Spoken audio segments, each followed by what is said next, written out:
Fala aí, pessoal, sejam todos bem-vindos aí, ó. Estamos aqui na Netcon 2023 e mais uma celebridade com a gente aí, com muita história, um grande amigo, um grande parceiro, uma das pessoas que eu acho que vai ficar eterno para todo mundo que é da Telecom. Então, é com muito prazer que eu trago para vocês Ronaldo Couto. O pessoal me sacaneia muito que eu chamo ele de Rogério Couto, mas é Ronaldo Couto, o melhor cara da parte de FTTH, o pai do FTTH no Brasil. Já que tem o Davis, que é o pai da internet, e nós temos o pai da Telecom. Então, lanço hoje o pai do FTTH, Ronaldo Couto. Então, vamos aproveitar aí, o pessoal que está em casa aí, vai lá, ó, compartilhe o nosso link lá, para poder mais gente chegar em mais pessoas e que venham para a feira Netcon 2023 na Expo Center Norte, onde a gente está acontecendo nesse momento, onde a gente vai estar aqui por 3 dias. E vamos até a nossa celebridade aqui, deixar ele se apresentar e falar um pouco dele aí. Vamos lá, Ronaldo. Boa tarde a todos aí, boa tarde, Cláudio. Prazer estar aqui novamente, trocando uma ideia com a turma. Você sabe que recentemente, Marcos, o pessoal falou assim: Ronaldo é um optossauro. Eu falei, caraca. Criaram um novo nome aí. Optossauro. O que será isso? Optossauro, ou seja, é um cara Já tá da fibra ótica, mas do tempo das cavernas. Vê se pode isso. Não é tanto assim, né? Você sabe que já tem um tempinho já, né? Desde 93 aí trabalhando com fibra ótica. O Marcos aí é um que acompanhou isso, né? Praticamente desde o início, 97. Né? 97. Eu desde 93. E desde 2009, você sabe, a gente acompanhando os provedores aí, falando sobre fibra ótica, mostrando para o pessoal como fazer a sua rede, né, como projetar, né? E eu fico contente, né, de ter acompanhado esse crescimento todo e ter colaborado com o pessoal aí que realmente fez acontecer, né? A gente apontou o caminho, mas a turma fez acontecer. E vamos lá, vamos bater um papo aí para a gente poder tá falando um pouquinho mais sobre esse dia a dia do provedor. Show de bola, show de bola. Eu acho que é muito satisfatório, né? Então, já que o Marcos tem um acesso bem próximo, vocês estão bem próximos nas épocas aí, então, Marcos, fica à vontade aí, já solta aquela pergunta lá, faz já aquele merchan já aí. Não, legal, pô. Pra mim, antes de mais nada, é uma satisfação, viu, Ronaldo?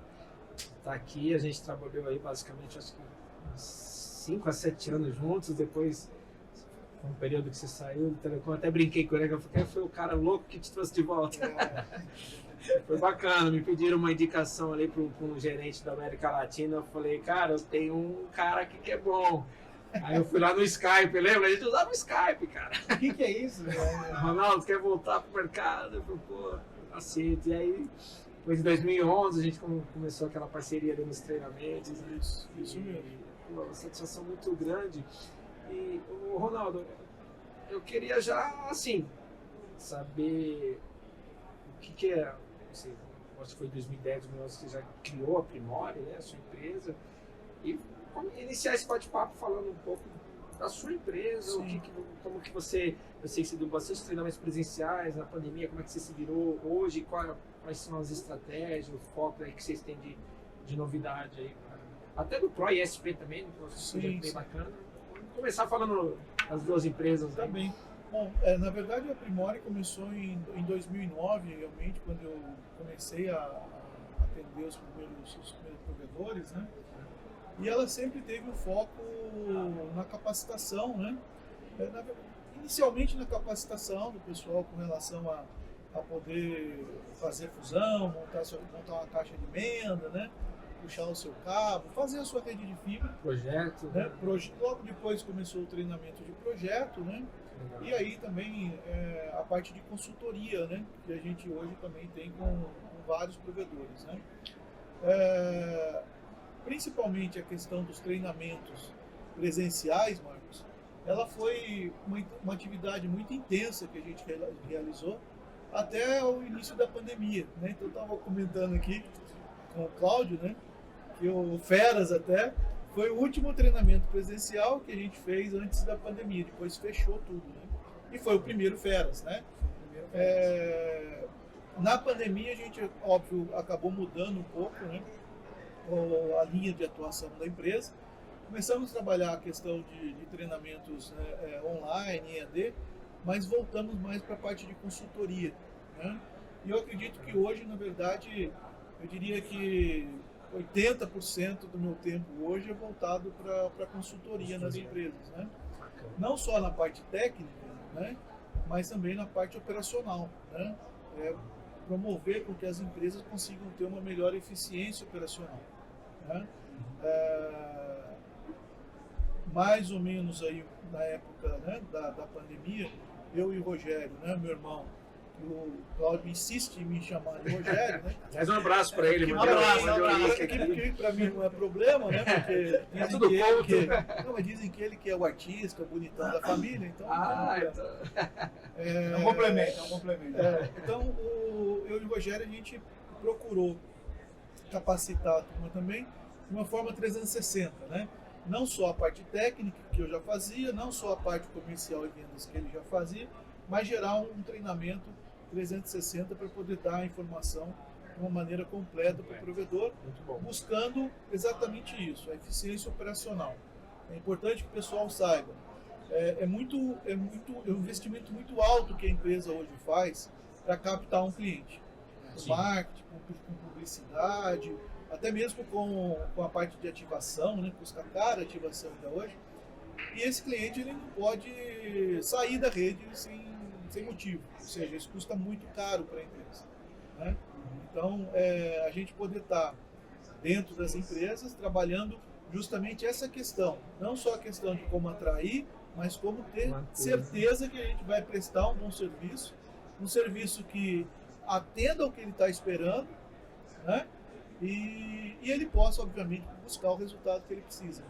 Então, justamente pegando esse gancho agora, a gente estava batendo um papo antes justo sobre isso mesmo, queria até que você comentasse agora, essa questão de ter o cara bruto para lançar, ter o cara bruto, ter o cara bom para... Como que funciona esse nivelamento de a mesma pessoa ter vários sentimentos, como é que fala?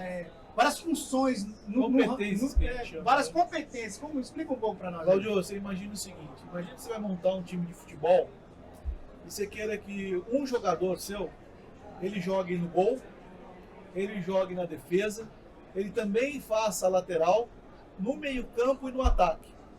Tá? Nem volante faz isso. Esqueci do volante, ele tem que ser volante também. Nem o volante faz isso. Óbvio que você não vai achar um jogador assim. Você tem jogador normalmente que é especialista numa função. Se você precisa que ele quebre o galho em alguma outra função, ele quebra. Mas ele é especialista em uma normalmente. E olha só o que está acontecendo hoje. Nossos técnicos de instalação, de ativação do cliente, a gente precisa dele ser um cara bruto para bater escada, né? Equipar poste, lançar cabo, lançar o drop. Depois ele precisa do bruto virar delicado para montar conector. Conector muito sensível. Até hoje eu não aprendi a fazer conector. Depois de ser bruto e delicado, a gente precisa dele manjar de rede, porque ele precisa configurar equipamento. Precisa que ele entenda de Wi-Fi, para poder saber exatamente onde colocar o equipamento, se vai estar legal, se não vai estar. Sim. E principalmente, o que está principalmente pegando agora, precisa que ele saiba se apresentar para o cliente, conversar com o cliente, entender aquilo que o cliente está precisando. Ou seja, tem que ser comercial. O cara tem que ser de tudo. E obviamente que a gente não encontra ninguém pronto para isso. E aí o trabalho é justamente a gente primeiro entender quais são as deficiências, né, de cada um, e aí dar o treinamento necessário para eles, né? Acho que essa é a grande dificuldade hoje, né? Principalmente nessa questão do técnico ter muita dificuldade nessa questão da conversa com o cliente, da explicação para o cliente, né? Acho que esse é o ponto que vai estar cada vez mais aí diferenciando a turma que está em campo, hein? Atenção, não vai ser só passar o cabo, não vai ser só montar o conector, não adianta só a potência estar boa, né? Se eu não entender direitinho o que o cliente está esperando de mim, ele não fica na empresa, ele vai procurar outra.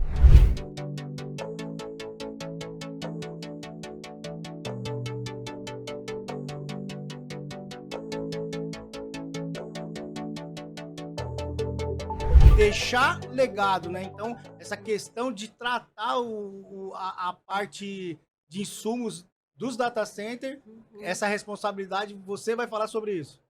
Aí, aqui, né, falando um pouquinho do que o Itaú já faz, a gente assinou um acordo, né, em 2019, que a gente fala de impacto positivo, atrelado até a algumas ações da ONU, né, e na época, né, quando surgiam, eram 8 compromissos, hoje já são 10, né, o que conversa diretamente com essa parte ambiental é a gestão responsável, e nessa gestão responsável, né, o que a gente se comprometeu?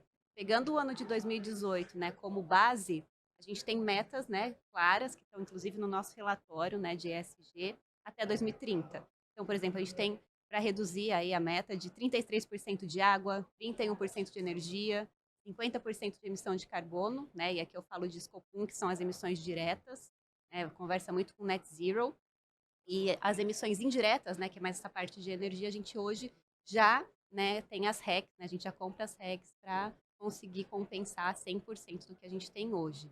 Então, são várias ações que a gente tem aqui, né, de como a gente consegue ser cada vez mais eficiente, mais sustentável. Então quer dizer que você está responsável em englobar tudo isso, mas conta para mim mais, o que engloba tudo esse ESG aí?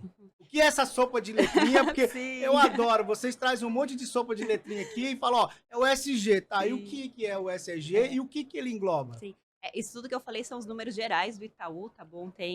O data center é um recorte disso, a gente faz parte, então a gente está, né, envolvido nessas metas, a gente precisa estar envolvido, né, mas o Itaú como um todo, né, que responde por todas essas metas. O ESG, né, o E é de environmental, que é o ambiental, S de social e G de governamental. Então, é olhando para esses 3 pilares, né, ambiental, social e governamental, com sustentabilidade.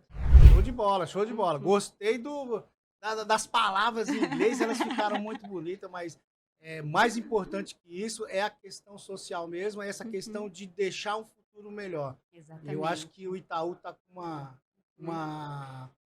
uma ação muito positiva e isso é muito bom. Na questão hoje de fibras, diminuiu muito esses insumos para vocês? Você consegue falar alguma coisa disso? Porque vocês, como trabalham em data center, sabem que era muito ativo, muito cabo de par metálico, muito cabo e mudou alguma coisa? Conta um pouco para nós o que mudou, que você viu de 2018 para cá. O que a gente vem acompanhado, né, a gente entende muito que essa questão de sustentabilidade está na gestão, está no dia a dia. Então, não é uma ação pontual, né, sozinha, que vai fazer a gente ser mais sustentável. Então, está constantemente, né, revendo toda a nossa organização, as nossas configurações. Então, a gente está olhando para o data center como um todo, não só para os insumos, né, que eu mencionei aqui, mas o data center como um todo, inclusive nessa parte de fibra, também está sendo olhado, né, como a gente consegue ser cada vez mais sustentável e mais eficiente. É o mais importante. É uma questão de educação mesmo. Exatamente, é mindset, né? Tá na cultura, tá no sangue da pessoa já entender a importância da sustentabilidade, não olhar como uma ação isolada.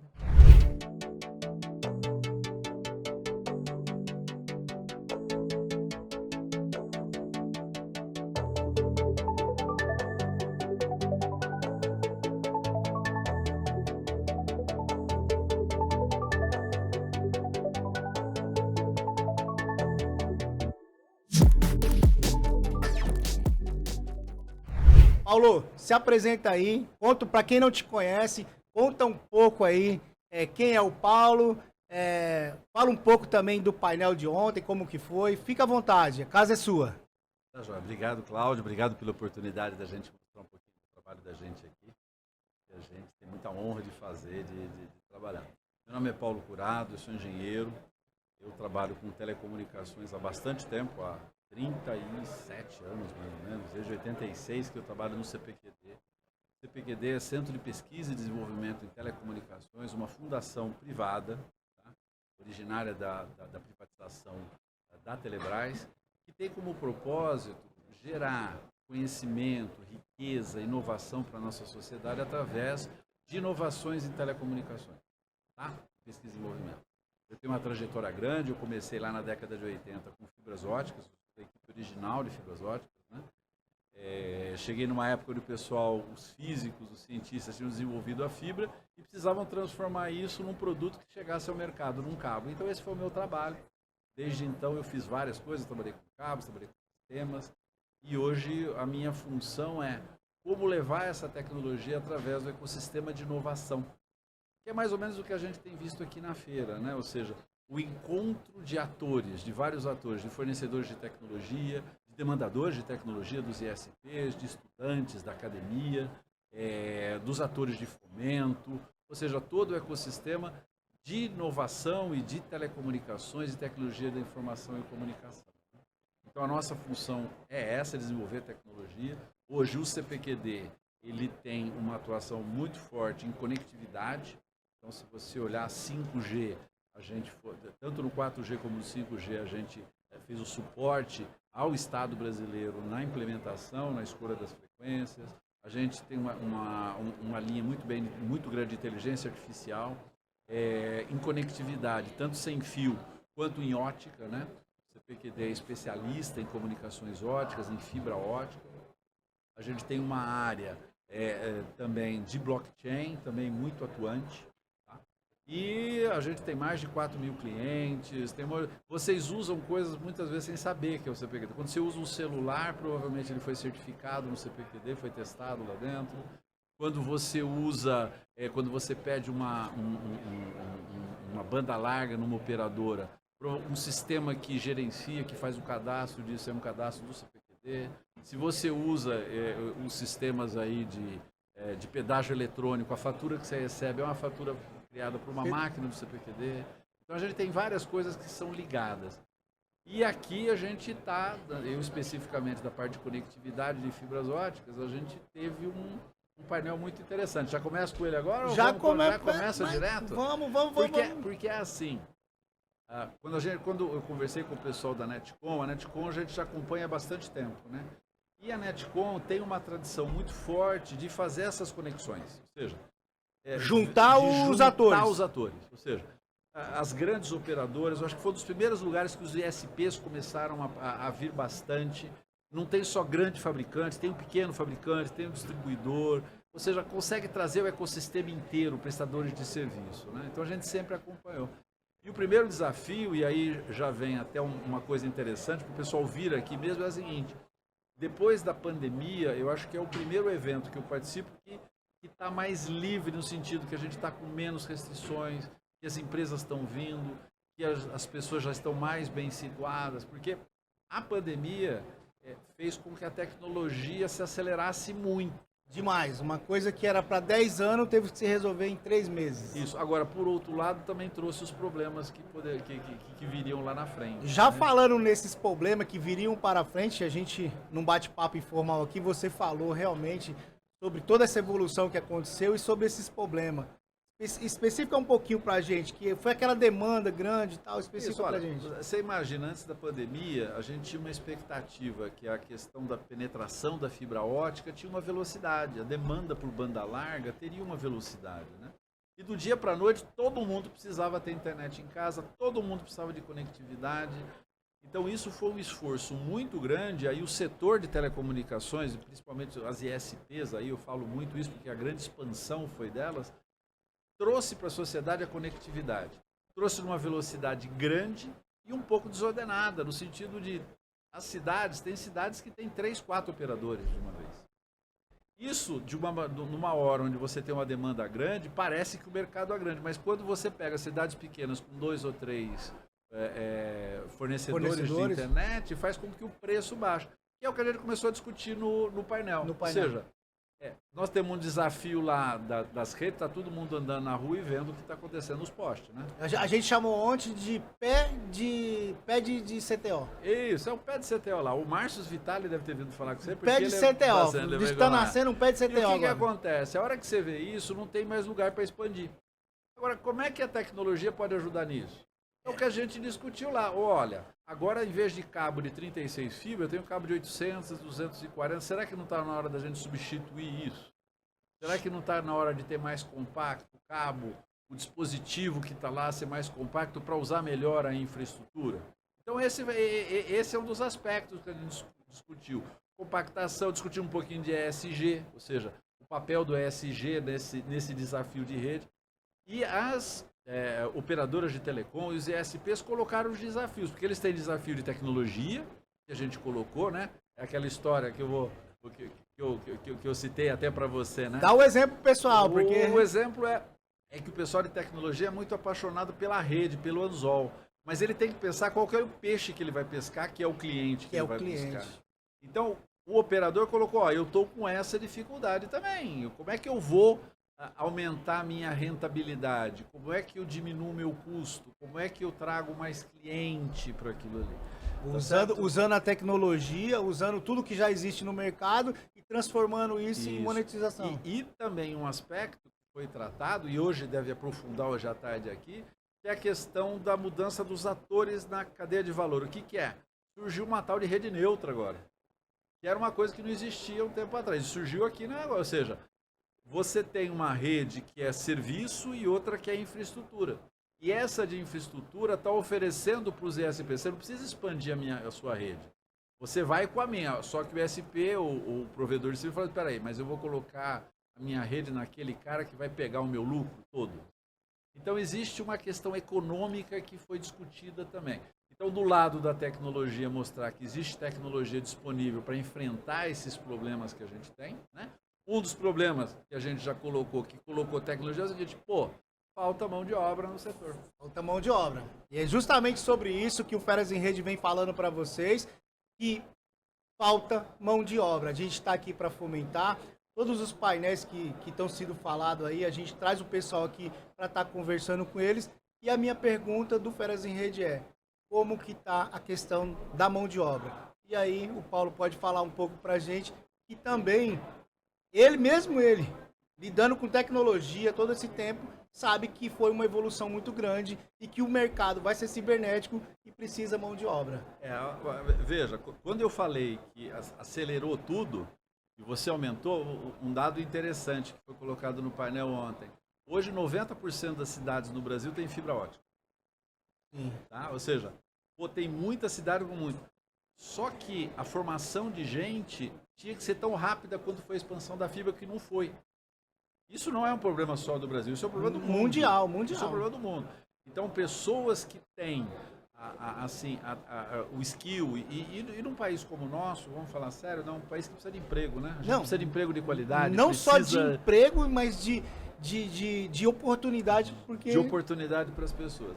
Então, existem o setor como um todo, e aí não pensar como empresa e pensar como setor, e o próprio Ministério tem que pensar nisso, em ações que consiga fomentar a formação de gente para essa área. É justamente sobre isso que o Feras em Rede vem buscando o apoio de vocês, buscando o apoio das feiras e falando, gente, o serviço está aí, cadê a mão de obra? É isso, e aí que mostra, lá quando você mostra uma tecnologia que em vez de você... Porque uma fibra ótica, hoje você lança a fibra, você tem que emendar, colocar um conector. Apareceram soluções de cabos já pré-conectorizados, redes pré-conectorizadas, de tal maneira que facilite você tenha uma mão de obra, mais adequada, seja mais fácil de treinar a mão de obra para fazer isso. A ideia é que estão otimizando a mão de obra para não cobrar muito de alguém, falar, cara, você tem que sair com a máquina cara, você tem que ter um conhecimento caro, sempre... Mas mesmo assim, mesmo tendo tecnologia, assim, a sociedade está demandando por soluções rápidas e imediatas. Muito rápida, e essa demanda ela vai continuar. Tá? E tem coisa que não adianta, a gente está falando muito de inteligência artificial, né? Na parte de tecnologia, nessa parte de fibra, de instalação, de atendimento, não vai ter tanta automação assim que vai fazer. Não tem, como é que fala? Não tem ação para lançar fibra. Pode até melhorar, pode até ficar mais otimizado, mas vai existir sempre esse tipo de coisa, entendeu? É diferente de algumas outras áreas onde a inteligência artificial entra, não nessa panaceia que falam todos, né? Que ela tem sua limitação. Tem. Ela está crescendo. Ela não vai fazer a mão de obra assim, pesada. Ela está restrita, né? Já teve muito, principalmente a operação de redes hoje, né? A operação dos redes, dos sistemas, usa muito inteligência artificial já embarcada nos equipamentos. Para a parte racional, né? Para a parte racional. E coisas que hoje, roteamento, inteligência, as decisões, a coerência, né? De espectro, as decisões. Mas a gente tem, se vocês estão trabalhando aqui na questão de formação de gente, eu vejo iniciativas como o Senai, como outras instituições já oferecendo tá? Treinamento, capacitação nessa área, e realmente existe uma demanda para isso e vai continuar existindo, e eu ainda acredito que a gente vai conseguir de alguma maneira atender isso daí, tá? Porque se você for numa área de desenvolvimento de tecnologia é mais grave ainda, né? Não, era justamente sobre isso que eu ia perguntar para você, porque vocês são as pessoas que criam toda essa fomentação, né, para o mercado. E como que está essa questão? Vocês estão encontrando essas mãos de obra? Vocês também estão com essa necessidade? A gente, nesse período, principalmente o remoto, fez com que a gente perdesse muita gente. Muita gente saiu daqui, ou muita gente continua aqui no Brasil, mas trabalhando para empresas de fora. É isso entendeu? que eu ia falar, porque a mão de obra que tinha boa aqui, de alguma forma... Isso. Além do mais, assim, com o dólar, agora vamos falar com o dólar muito isso. alto. Ainda tem o um que fator que monetização ainda. O dólar muito alto, as pessoas foram, e eu acho que vai. Agora, com essa mudança, e as big techs aí, as empresas também deram uma retração, a gente consegue, já está conseguindo atrair um pouco dessas pessoas, e expatriar essas pessoas, e fazer com que elas trabalhem em projetos legais, porque em termos de tecnologia, e aí eu vou falar uma coisa que você pode achar... Eu tenho muita confiança, tá? A gente não fica devendo muito a outros países. Não, tá? não, nós A gente tem aí, você falou que tem muitos chineses aqui, né? A gente discutiu isso no painel. A China é responsável por 60% do mercado, 55% do mercado de fibra. Se eles tiverem uma pequena retração lá, o mercado brasileiro é 2,4% do mundo. Então, qualquer coisa que eles tenham de excesso para lá, eles podem trazer para cá preços muito baixos. E isso daí, em termos de indústria, como país, é complicado, entendeu? Porque os fornecedores, eles querem mais baixo custo, eles estão sendo desafiados. Por outro lado, você também tem um ecossistema local de fornecimento que precisa ser preservado, porque durante a pandemia, não sei se você tem esse dado, tá? De 60% a 70% do fornecimento foi feito de empresas no Brasil. No foi Brasil. O único lugar É que isso, continuou tendo. então, é isso que eu ia falar. Então, essa mudança da cadeia faz com que a gente ache importante ter pessoas aqui que façam. Tá? Então, a gente não Até pode importar gente. Para não deixar um problema de fora afetar o nosso país. Exatamente, de colocar. E é muito legal a gente ter vindo aqui, eu ter vindo na feira, e eu gosto muito de vir aqui. O Netcom sempre tem a tradição de ter uma feira muito pujante, é de você encontrar as pessoas e poder discutir esses problemas e detectar. Porque a gente só resolve os problemas a partir do momento que a gente detecta eles e tem consciência deles. Consciência deles, isso que eu ia Entendeu? falar. Essa consciência é muito bom, e através de informações de outras pessoas, porque às vezes você está indo numa direção, mas você fala, aí alguém vem e dá só um mindset e fala assim, mas tem isso também.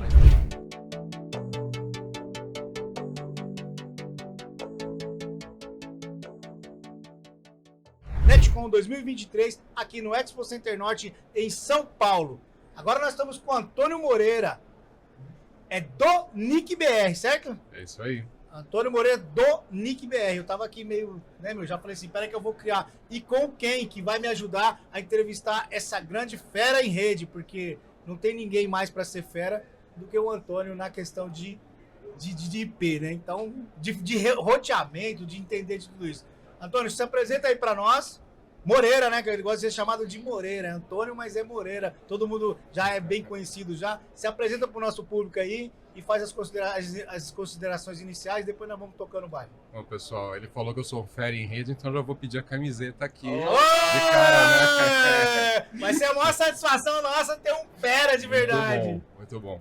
Bom, gente, eu sou engenheiro e trabalho lá no Nick BR com diversos projetos aí de infraestrutura, ligados à infraestrutura da internet, né? Por exemplo, com os PTTs, por exemplo, com disseminação de tecnologias que são importantes para a internet, precisam ser implantadas na rede para a internet funcionar melhor, para a internet continuar crescendo. Por exemplo, o IPv6, o projeto IPv6 BR, aí, que esse ano está fazendo 15 anos. Então dá uma seguradinha aí, porque o pessoal vai ficar curioso. Vocês não sabem, tem novidade vindo por aí. Então, quem? Faz as considerações finais aí. Sou Eduardo Ken da Precision. Conheço o Moreira, a gente estudou lá na Poli, na USP juntos. Depois encontrei ele lá no NIC. Ele estava com o desafio de E é legal, né, falar com amigos, assim, amigos que são da mesma área e a gente vai um colaborando com o outro. Ele estava com um desafio, eu lembro de trabalhar na HP ainda, de fazer quão assertivo era a medida de latência do CIMET, que é o sistema de medida de banda, né, throughput e latência, que ele desenvolveu junto com a equipe lá do NIC. Então a gente na HP tinha um analisador de protocolos que tinha uma precisão de nanosegundos com entrada de GPS.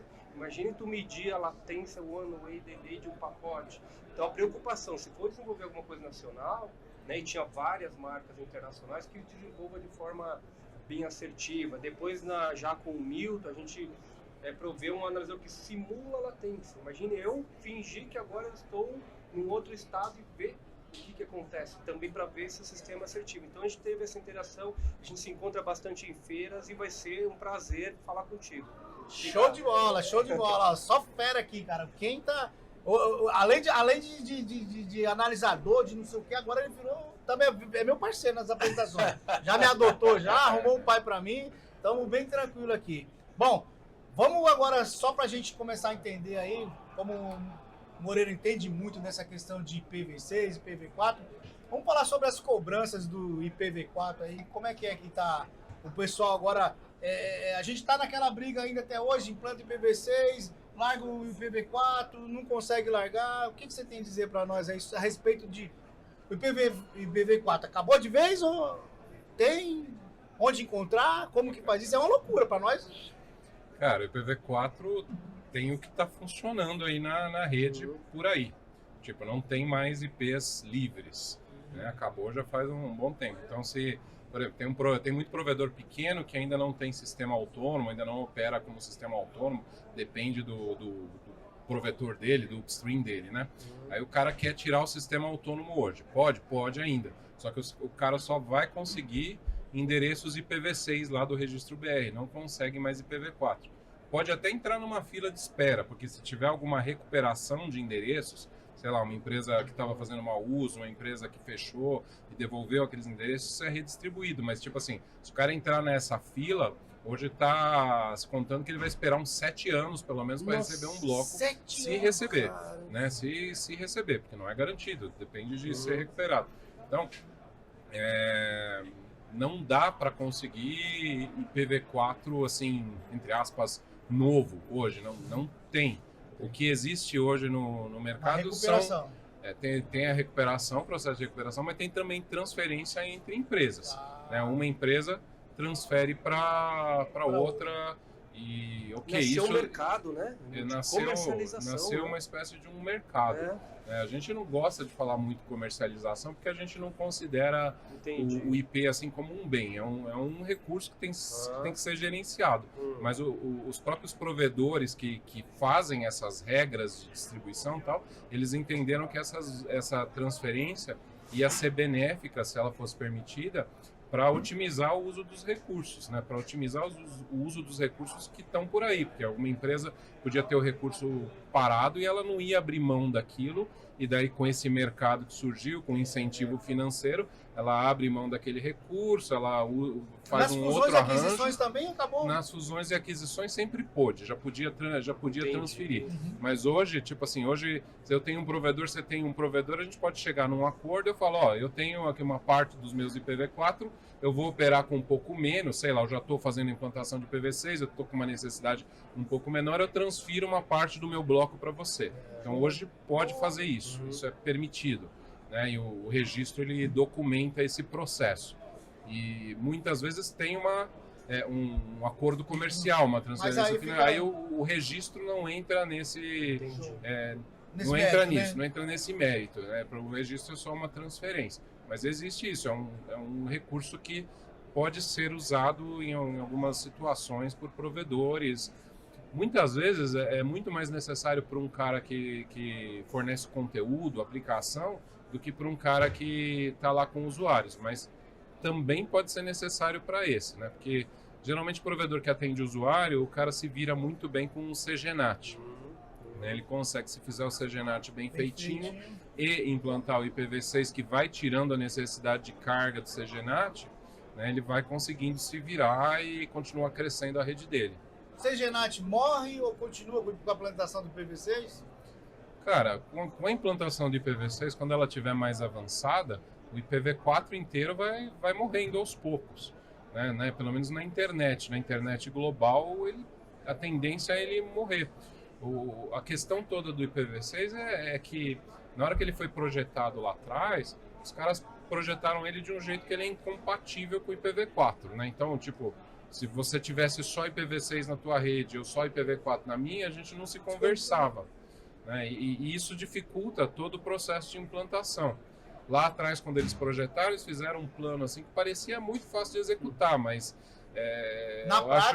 na prática, tipo assim, os caras que fizeram isso eram engenheiros. Do ponto de vista técnico não tinha problema nenhum, mas do ponto de vista de motivação da empresa, do ponto de vista econômico, de outros olhares ali que você dá para esse negócio, aí tipo, não foi para frente. É bem simples assim, né? Toda empresa trabalha com orçamento apertado. Aí eu chego para você e falo, ó, você vai precisar implantar IPv6 aqui, tá? Porque o IPv4 está acabando, né? E a internet toda vai migrar para IPv6, tá? Daí você vai me perguntar, tá? Quando que eu preciso fazer isso?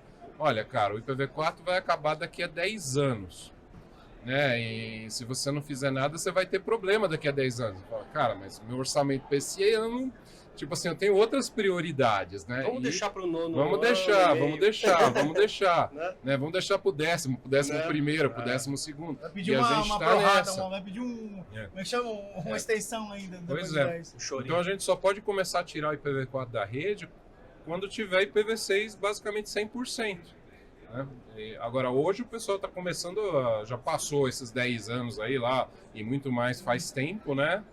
Só com o projeto de disseminação, como eu falei no começo, a gente está 15 anos aqui no Brasil dando curso, fazendo outras coisas aqui para ajudar o pessoal a implantar IPv6, mas hoje o pessoal começa a ter problema, justamente com, às vezes, a necessidade de uso de Segenat já é um problema. Traz custo para o provedor, as caixas são caras, é difícil de implantar, não resolve todo o problema do usuário reclama. Judicialmente também acaba não entregando direto, porque você tem que entregar um Segenat ali com 32 ou 64 clientes, né? Então você não direciona. No caso do IPv6 resolveria isso, porque você entregaria direto, né? Exato, quando entrou o Marco Civil, que entrou, foi, vamos dizer assim, regulada essa questão da guarda de logs, da entrega de logs e tal. O IPv4 com Segenat dificulta tudo, porque o IP está sendo usado simultaneamente por um monte de gente. Então, se a requisição da justiça ou da polícia não vem com, por exemplo, a porta, o provedor não tem o que fazer. Ele vai entregar o quê? Uma lista com 50 usuários? Isso se o provedor trabalhar desse jeito, né? Porque tem gente... Se ele trabalhar com book port allocation, tudo certinho, senão, tipo assim, o cara vai entregar uma lista muito grande de usuários, não vai dar certo, né? Então, não tem o que fazer. Sim, o IPv6 resolve isso, porque volta à situação normal, né? É um IP, na verdade, um prefixo de IPv6 por usuário, né?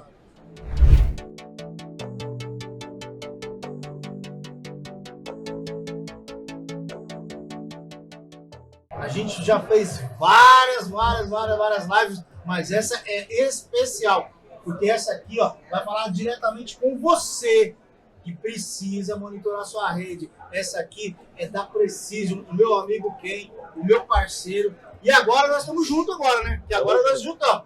Tá meu irmão Ken, meu pai Arada e agora o meu tio também. Estamos todo mundo junto aqui. Rapaz, eu tô tipo vislumbrado. Bem parecido a gente. Eu tô vislumbrado porque aqui é tudo igual. É tudo igual.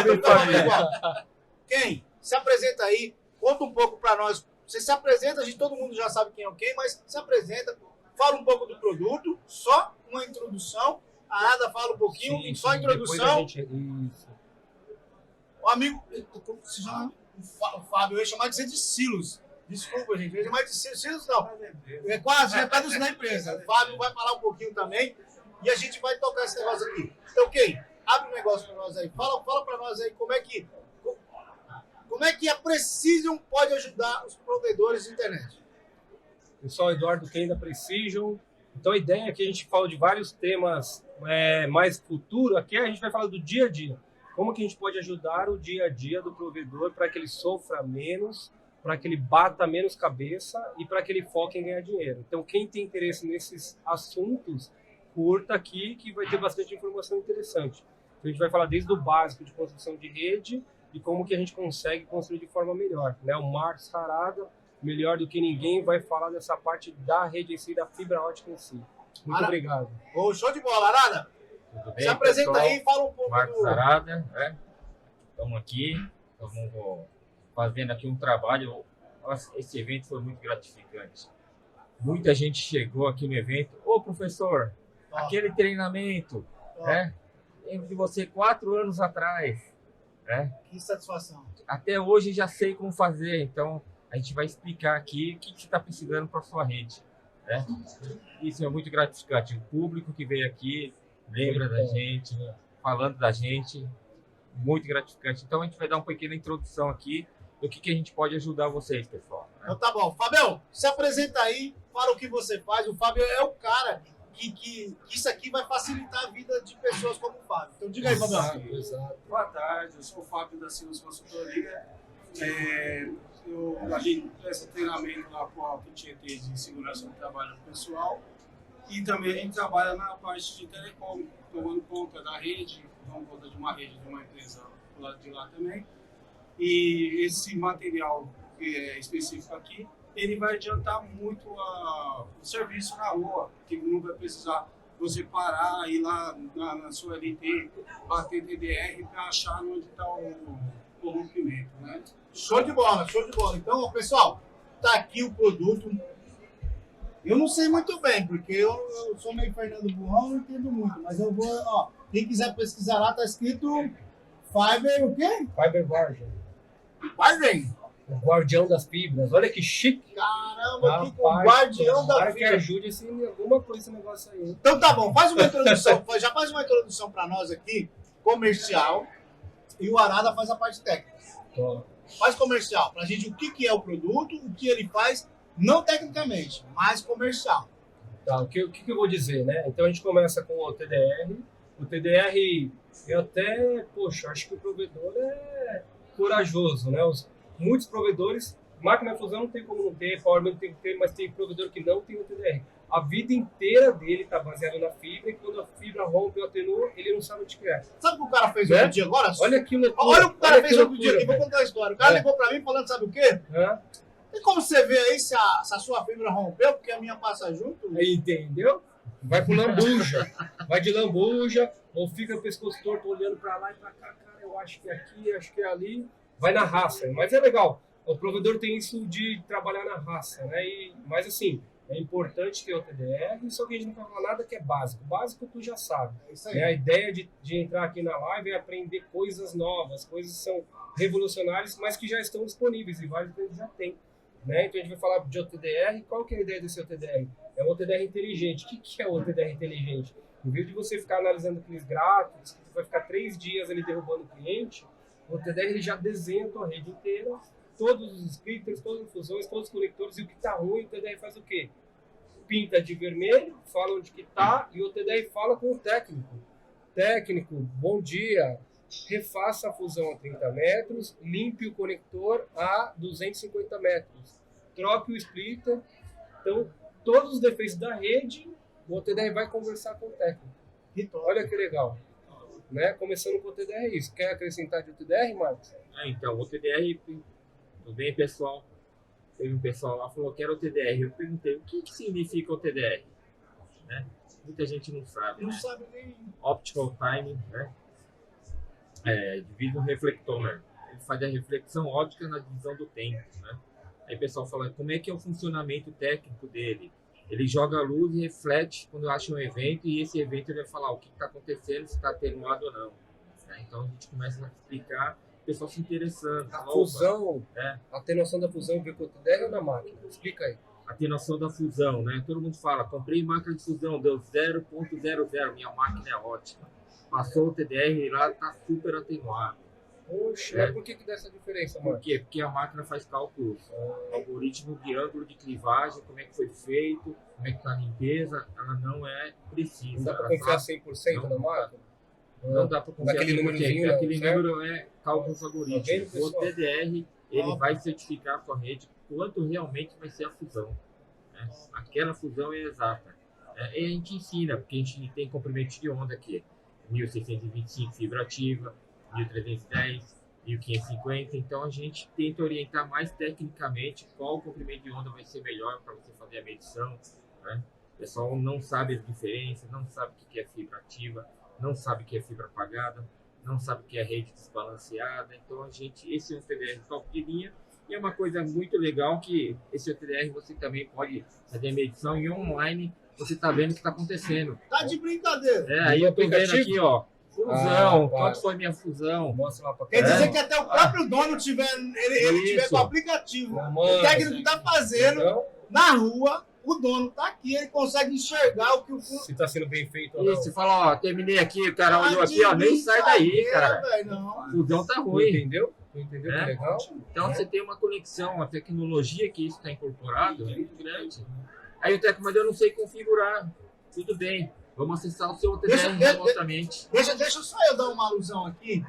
As pessoas às vezes falam assim, o que é refletância do OTDR ou da fibra, né? Imagina só que você está olhando para um farol de carro. Imagina que você está olhando com os seus olhos nu para o farol de carro. E o cara liga um farol de milha. O que acontece com a refletância da luz? A luz ela se torna maior para você.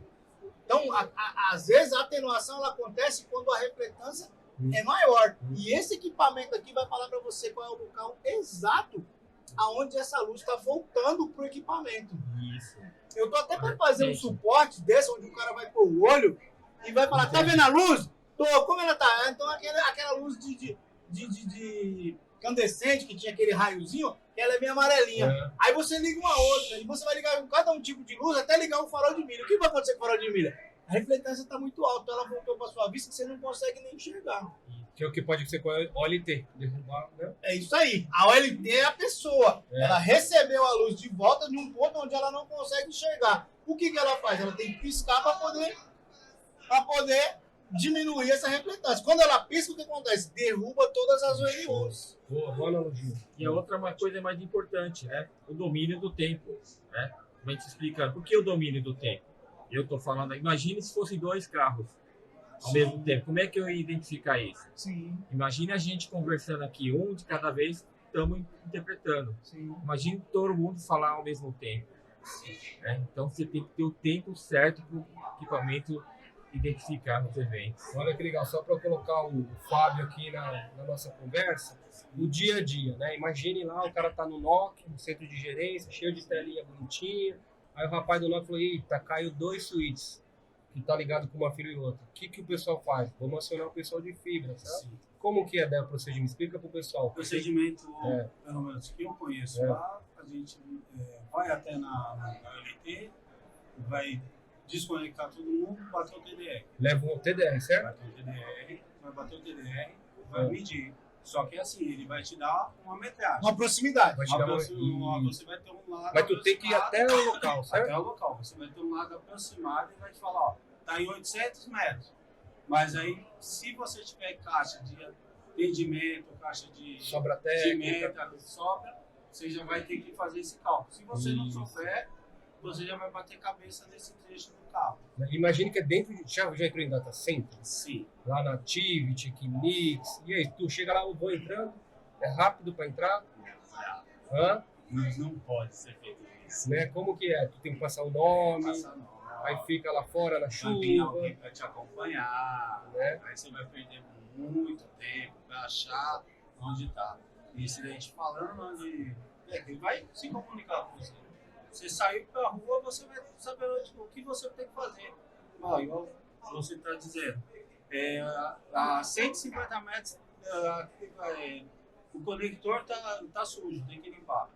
Já deu um diagnóstico. Técnico, já o pessoal fala, mastigou a informação. Tá bem mastigado, né? Porque a gente, na época, quando a gente tinha que sabe aqueles gráficos, não tinha que entender aquele negócio doido. Tinha, não, você tem que entender. Ainda tem que entender, é verdade, é verdade. Porque o provedor Então, assim, pequeno não tem. É o dia a dia, certo? Isso é o dia a dia, cara. Roupinho de fibra, ter noção, o dia a dia tu tem que correr e perde esse tempo, né?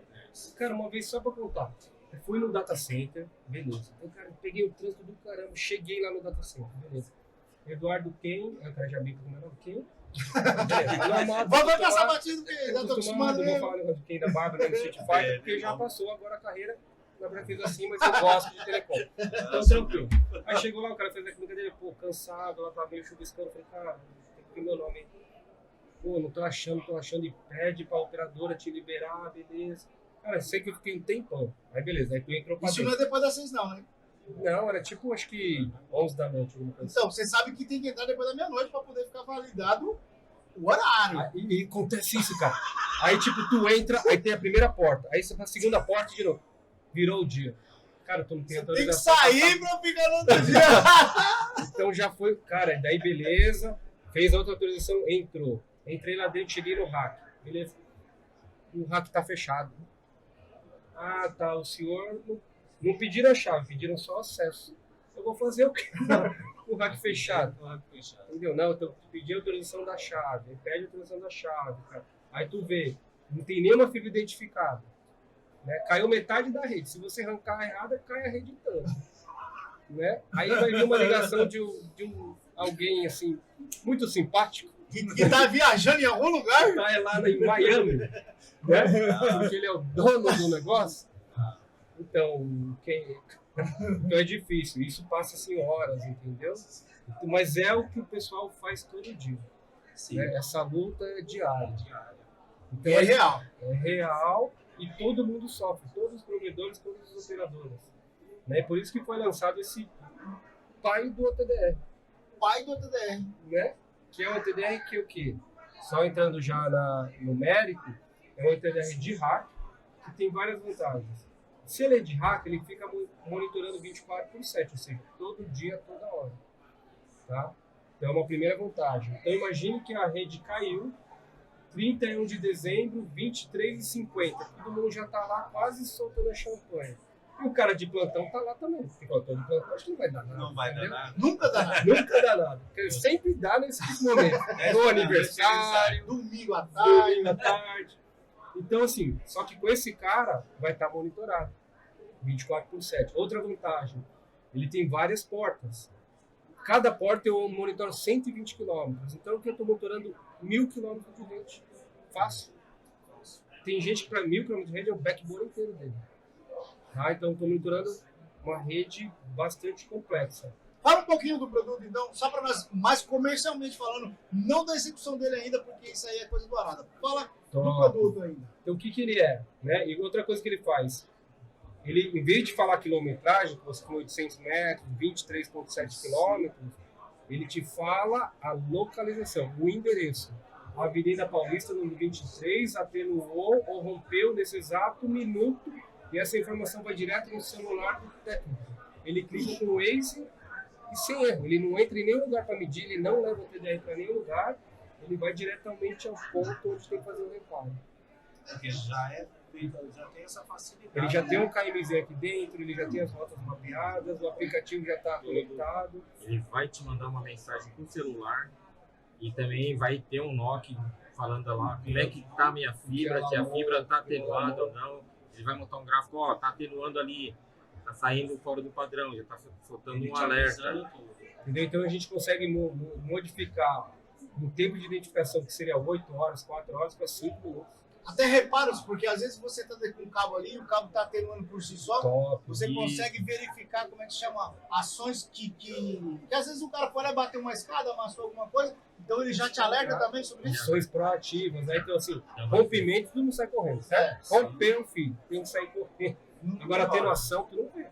Ninguém fica, será que é atenuação? Mais dia hoje do técnico. O que é mais chato, assim, quando cai, não tem dúvida. Agora, olha aquele que fica taxando erro, para achar onde quer.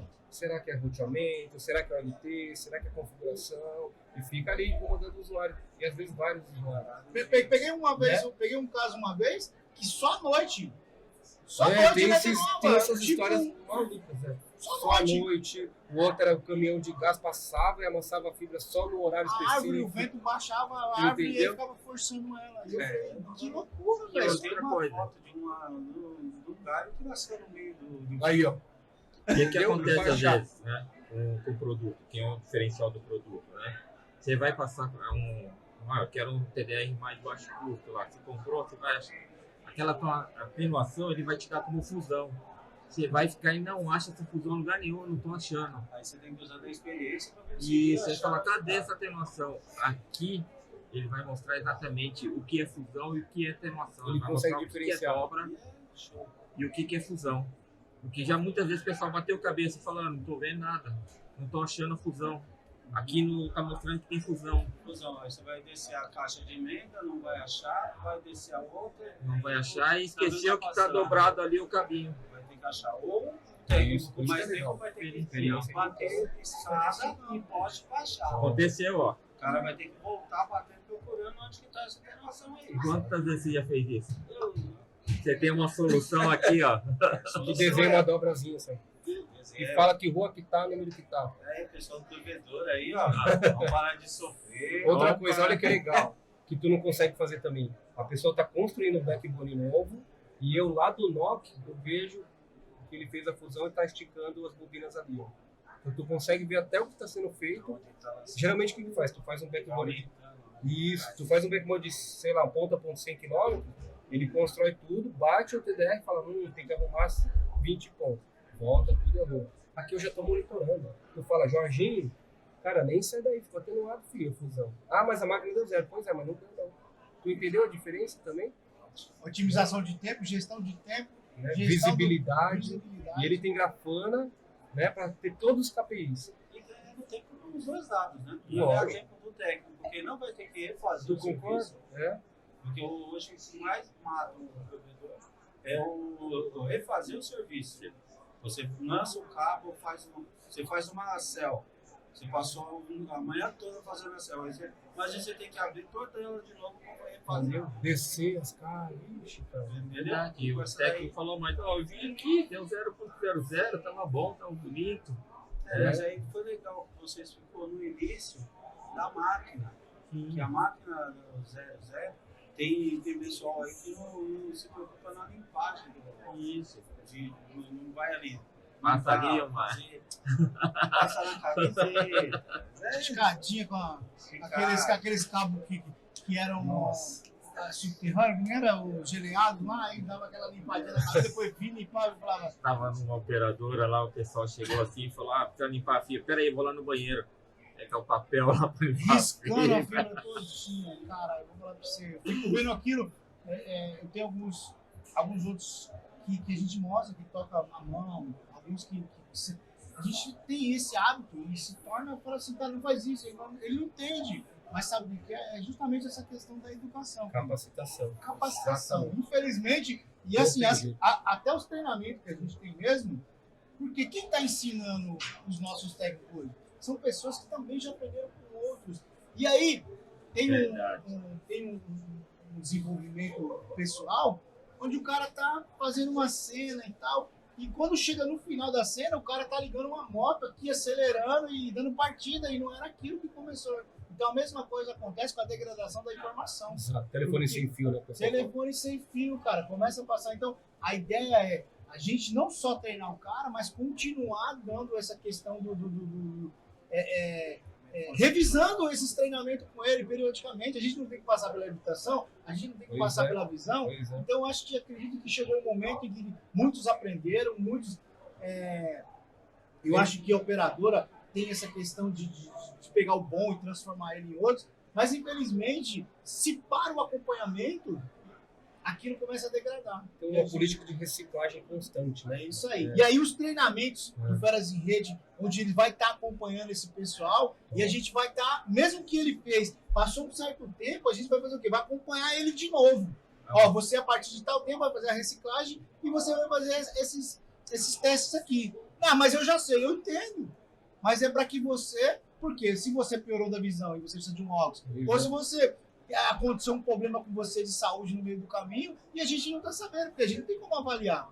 uma coisa legal que a gente sempre faz nos treinamentos aí, né?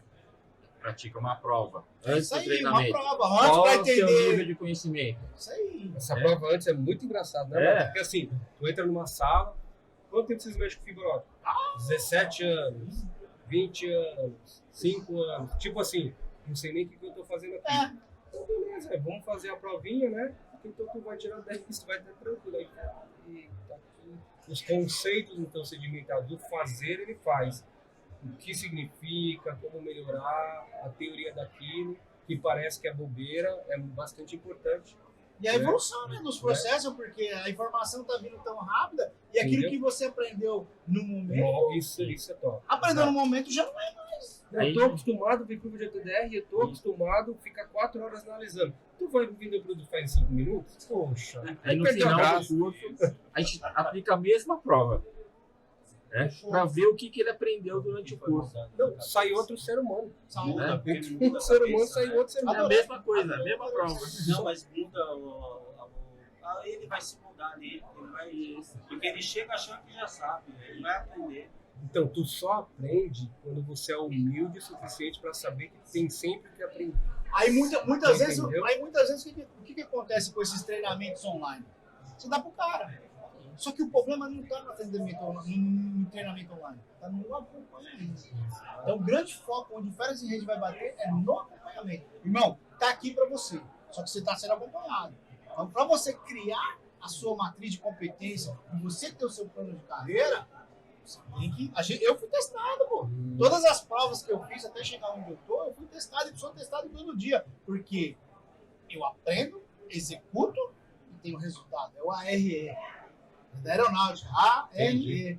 Você aprende, executa e tem resultado. Então você cria o seu método através do ARE.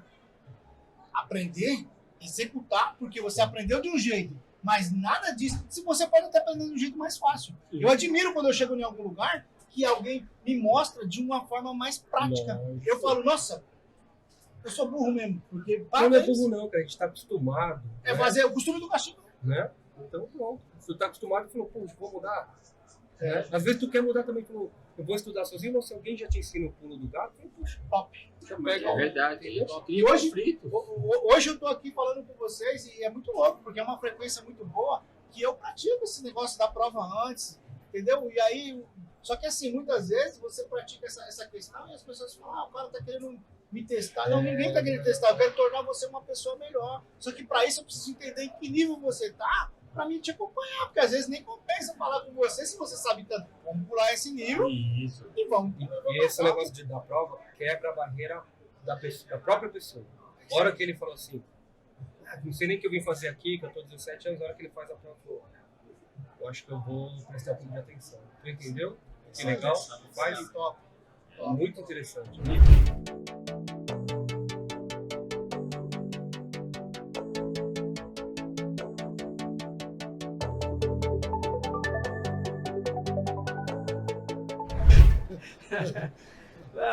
Nós sabemos que é uma briga constante aí com os provedores, né? Inclusive eu lembro que um amigo meu deu muita assessoria para os provedores, estava surgindo aqui em São Paulo.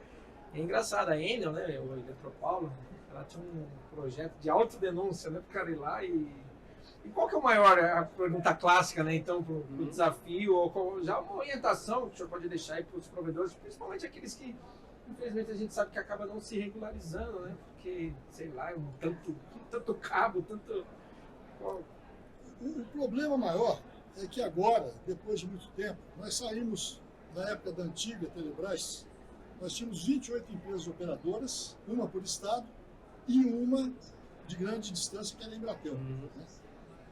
Houve a privatização. A Anatel libera as outorgas, não tem muita dificuldade na liberação de outorgas. Então nós saímos de um ambiente com 28 empresas operadoras, mais a Embratel, na época, para um cenário com mais de 18 mil provedores no Brasil. E o que ocorre? O problema é exatamente esse. O cidadão, coitado, pegou uma outorga dessa. Né? Ele tem que sobreviver.